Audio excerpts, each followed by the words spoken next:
राम राम। पिछले प्रसंग में मैंने आपको बताया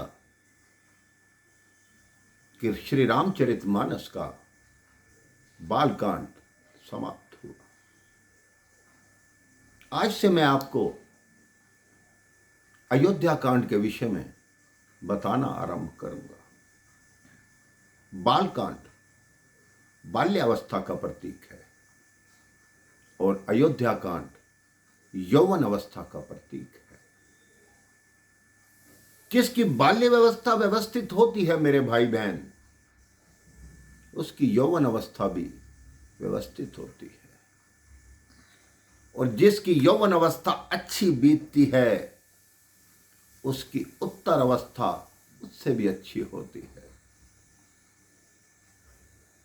मैं उन बुजुर्गों को नमन करता हूं जो भगवान का पूजन करते हैं, नमन करते हैं।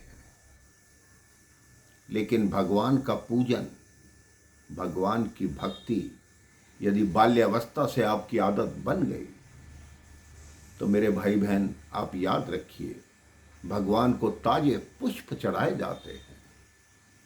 कोई व्यक्ति ये कहता है अभी बहुत जीवन पड़ा है, जब भगवान भजन का समय आएगा तब करेंगे, बुढ़ापे में जाके करेंगे। क्या आपको मालूम है कि आपके जीवन में बुढ़ापा आएगा?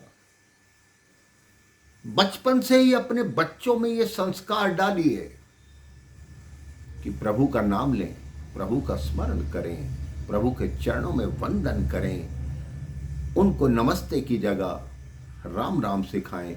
जितनी बार वो राम राम बोलेंगे उनकी वाणी भी पवित्र होगी, उनके संस्कार भी पवित्र होंगे।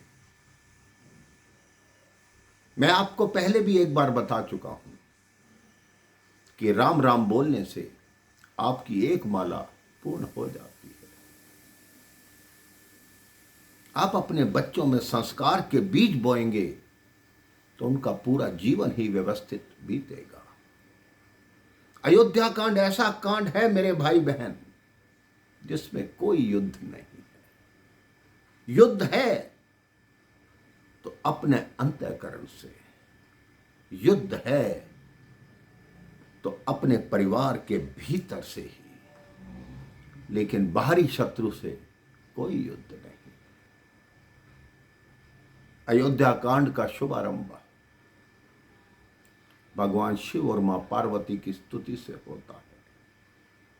तत्पश्चात पहला दोहा वहां लिखा गया है कि श्री गुरु चरण सरोज रज निज मन मुकुर सुधारि, वर्णव रघुवर विमल जस ये दायक पंचारि।